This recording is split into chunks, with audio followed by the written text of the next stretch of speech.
আসসালামু আলাইকুম। তো সিলেটের আজকে আমরা দেখাবো আসলে রাতারগুল, যেটা সিলেটের অন্যতম একটা সুন্দর, মানে সিলেটের মধ্যে যদি সবচেয়ে সুন্দর কোনো স্থান থাকে সেটা হচ্ছে সিলেটের রাতারগুল। তো রাতারগুল যাওয়ার জন্য প্রথমে আমাদের সিলেট থেকে 20 টাকা দিয়ে আম্বরখানে সিলেট থেকে আমাদের 40 টাকা দিয়ে আম্বরখানে আসতে হবে। ছুটির দিনগুলোতে 50 টাকা করেও নেয়। তো আম্বরখানে আসার পর সেইখান থেকে একটু হেঁটে যেতে হবে। হেঁটে যাওয়ার পর আমরা রাতারগুলে সিএনজি পাবো, যেটা লোকাল সিএনজি, একজন দুজন করে করে নেয়।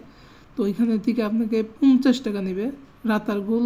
আপনি সিএনজিওয়ালাকে বলবেন যেটা রাতারগুলে কোন ঘাট থেকে সবচেয়ে কম টাকায় যাওয়া যায়। তো সাধারণত রাতারগুলের সবচেয়ে কম টাকায় যাওয়া যায় চুরঙ্গি ঘাট থেকে। তো সিএনজিওয়ালাকে বলবেন যে চুরঙ্গি ঘাটে নিয়ে যেতে, ওইখানে তারা আপনাকে নামাই দিবে। এখান থেকে 750 টাকা যাওয়া যায়, অন্য ঘাটে সাধারণত 800-900 টাকা করে নেয়।